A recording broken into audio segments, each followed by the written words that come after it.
The St. Louis Blues finally got rid of some playoff demons this year as they made it to the third round of the Stanley Cup playoffs. Sadly, they lost to the San Jose Sharks in the third round, but an amazing accomplishment nonetheless. Probably is the reason why Ken Hitchcock kept his job. Now it's only for one more season. He will be retiring as a head coach after that year. They hired Mike Yeo, who was fired by Minnesota during the season, to be his assistant coach this year, and he will take over as the head coach following the upcoming season. The St. Louis Blues hold the 28th, I think it's the 28th overall pick in this year's NHL entry draft, taking place in about an hour and 15 minutes. God, I am so excited. What are they going to pick? Probably a forward, because they probably are losing two key forwards this offseason to UFA, David Backes and Troy Brouwer. David Backes has been the captain of St. Louis for quite some time now. He's just an amazing two-way forward. He gets in your face. He's a pest to play against out there. You can just see on guys' face how mad they get playing against this guy. He gets under their skin so well. He's such a big, powerful center out there. And a lot of teams are going to be on him. He's probably going to make somewhere between $6 to $6.5 million a season. He is, I believe, how old is he? He's 32. That's what I was going to guess. 32, so I can't see him getting more than like a 4-year contract. He's getting a little old now. He can still remain productive for another 3 to 4 seasons, don't get me wrong. But I don't see St. Louis being able to re-sign him. Troy Brouwer, they got the TJ Oshie trade last year from the Washington Capitals. Had a fantastic season, hit the 20-goal mark.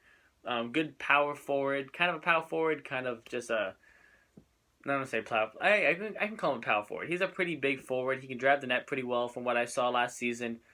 He has a pretty underrated shot, and I guess this goal total showed that this year. What else can I say about Troy Brouwer? He's the phone's going to ring now, obviously. He's going to get a good price. I'm going to estimate maybe $4 million in the free agent market. I believe he's a little younger. He's 30, so he can maybe get a 4 to 5 year contract as well. Like I said, $4 to $5 million. They have a pending RFA, though, by the name of Jaden Schwartz. He is only 24. This kid's good. He's going to make $6 million this offseason. I am calling it. And if he doesn't, it's going to be for a long-term contract of just over $5 million a season. And the only reason he's going to take a little bit less money is because of such a long term. But I would expect him to... Someone going to pick up the phone. I would expect him to be making around $6 million a season. He's a very good player. I want to say one thing about last offseason. It looked like for a little bit that Vladimir Tarasenko and Ken Hitchcock weren't always getting along on the bench. That maybe Tarasenko wasn't happy with the playing time or the situations that Ken Hitchcock was putting him in on the ice. But I mean, that's a job that coaches have, is to coach the team the best that they can. And star players sometimes we publicize star players getting mad too much in this league. Steven Stamkos being mad about being a winger, not a centerman, has been publicized so much this season. But you pay a coach to do whatever he can to help the team win. And if John Cooper believed that putting Stamkos on the wing was going to help the team win more games, it obviously worked. I mean, they went to the Stanley Cup final last year, and have always been a good regular season team for the past couple years.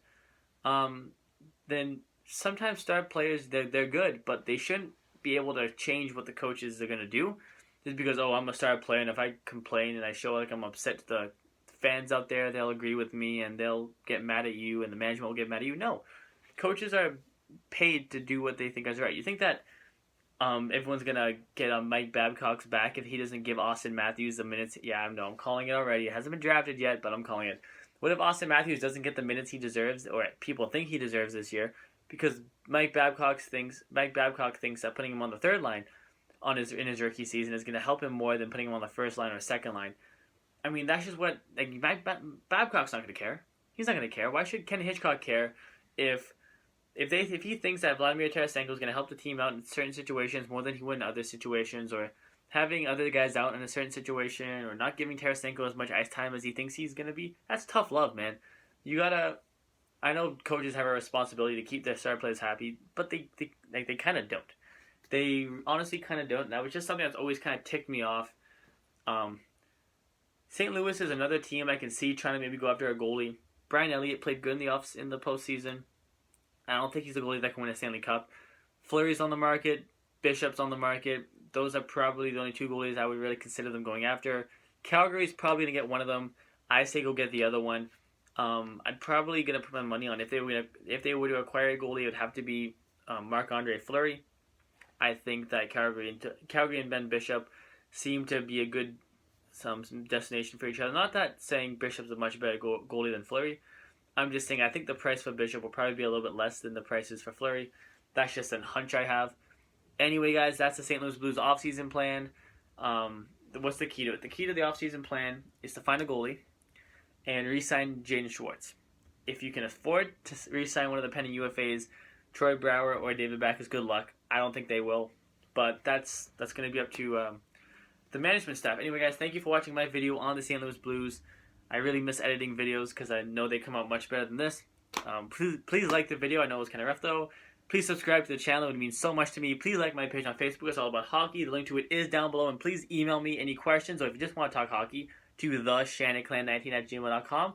And I'll see you guys back here for the next episode.